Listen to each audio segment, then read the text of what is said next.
Amici di Battista 70 Phone, oggi vi presentiamo Realme 16 Pro Plus, un medio di gamma davvero molto interessante.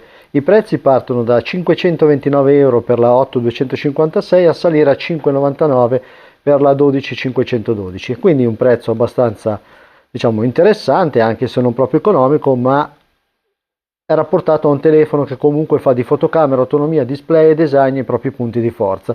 E dopo averlo provato devo dire che realmente ci ha impressionato, e a nostro parere il prezzo non è affatto sproporzionato, anzi la confezione è semplice, ma oltre alla solita spilletta manualistica e pellicola preapplicata abbiamo anche una bella cover trasparente che lo protegge e gli dà un maggior grip. Dal vivo Realme 16 Pro Plus fa davvero una bella impressione e il design è uno di quei punti che lo distinguono dalla massa. Torna la collaborazione con Naoto Fukuzawa e si vede in un prodotto che ha una sua identità senza cercare soluzioni strane o forzate. La nostra unità in colorazione Master Grey ci è piaciuta parecchio perché è elegante, pulita e resta gradevole anche nel tempo. Molto interessante la scelta della back cover con finitura in silicone bio-based che ricorda la pelle vegana, con una sensazione ancora più morbida e piacevole al tatto. Il grip è buono, il telefono scivola meno rispetto a tanti rivali in vetro, la sensazione in mano è più calda e personale. Anche l'isola della fotocamera è importante ma ben gestita, con un bel contrasto tra la parte più lucida e il retro più opaco. Nel complesso è uno smartphone che ha carattere, si riconosce subito e non dà l'idea di essere anonimo. Il display è uno di quegli aspetti che ci ha subito convinto dal primo contatto con lo smartphone.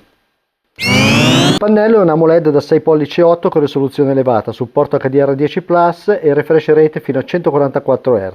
Al di là dei numeri, quello che conta davvero è che nell'uso quotidiano questo schermo è bello da vedere, ha colori piacevoli, una buona definizione e una fluidità che si nota subito. Anche all'aperto il comportamento è positivo perché la luminosità è valida e il pannello resta leggibile senza particolari problemi. Il frontale con cornici contenute e curvatura laterale aiuta anche sul piano estetico, dal telefono una presenza più ricercata rispetto a molti concorrenti diretti. I 144 Hz sono sempre al centro dell'esperienza, però la sensazione generale di scorrevolezza è alta. Peccato solo per l'Always On Display non davvero completo, perché su un telefono così curato ci saremmo aspettati qualcosa di più. Il processore è uno Snapdragon 7 di quarta generazione, è un processore che punta più su equilibrio e continuità più che sulla potenza pura. Nell'uso quotidiano il telefono si comporta bene, app, social, navigazione, fotocamera e multitasking vengono gestiti con fluidità e senza incertezze particolari. La configurazione che abbiamo provato 12512 aiuta parecchio a dare quella sensazione di reattività costante che poi si apprezza ogni giorno. A fare la differenza però la batteria da 7000 mAh, che qui non è solo un numero da scheda tecnica ma una garanzia vera nell'uso reale. È uno di quei telefoni che danno tranquillità perché si arriva a sera con grande margine anche con un utilizzo intenso. La ricarica 80 watt è veloce, il giusto e completa bene un pacchetto già molto solido. Sul fronte audio gli speaker stereo fanno bene il loro dovere per video, social e contenuti quotidiani. Il suono è buono, ma non è uno degli aspetti più forti del telefono e resta un gradino sotto il resto del pacchetto. Per quanto riguarda il software, Realme 16 Pro Plus arriva con Android 16 e Realme UI 7.0, una combinazione ormai collaudata e ben conosciuta. L'interfaccia resta ricca, piena di opzioni e personalizzazioni, ma qui accompagna bene l'hardware e restituisce una sensazione di fluidità costante. Il sistema è rapido nei passaggi, le animazioni sono piacevoli e in generale il telefono dà sempre l'idea di rispondere bene. Chi ama un software molto completo qui si sentirà a casa perché si può intervenire su iconi, layout, schermate, home, colore e altri aspetti. C'è anche una parte AI più ampia del solito con strumenti che toccano foto, traduzione, registrazione e produttività. Non tutto cambia davvero l'esperienza, però il pacchetto è ricco e in alcuni casi anche utile. La politica di aggiornamenti è buona, ma non la più aggressiva della categoria, quindi è un aspetto da tenere presente se si guarda a lungo periodo. La fotocamera è uno degli aspetti meglio riusciti di questo Realme 16 Pro Plus e a noi ha veramente fatto un'ottima impressione ed è uno di quegli aspetti che fa la differenza sul mercato nel proprio segmento. La principale da 200 megapixel lavora bene, restituisce immagini ricche di dettaglio con colori piacevoli e una gamma dinamica convincente, però il vero valore aggiunto è il teleobiettivo periscopico 3.5x che in questa categoria resta ancora raro e che qui non è presente solo per fare scena.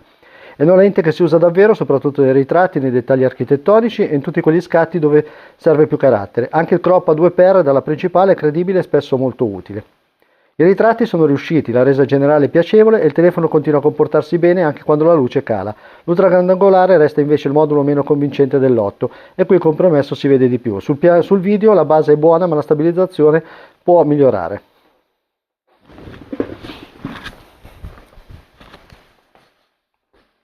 Beh, in conclusione, il Realme 16 Pro Plus è uno dei medi di gamma migliori che abbiamo mai provato. Si distingue per la fotocamera, l'autonomia, il display e non ultimo il design molto ben curato, per cui diciamo che non è un telefono assolutamente anonimo. Abbiamo qualche compromesso, come vi dicevo, l'ultra grandangolare non è a livello degli altri sensori, l'audio non è proprio dei migliori e la stabilizzazione video può un attimino migliorare. Però sinceramente nel complesso secondo me il rapporto qualità-prezzo è davvero molto buono e ribadisco il fatto che comunque è un prodotto riconoscibile e bello, non è il classico medio di gamma che si va a confondere con tutti gli altri con un aspetto anonimo. Devo dire che qua Realme ha fatto un ottimo lavoro soprattutto a livello personalizzazione anche estetica. Con questo ho concluso, un saluto da Loris per Battista70 Phone.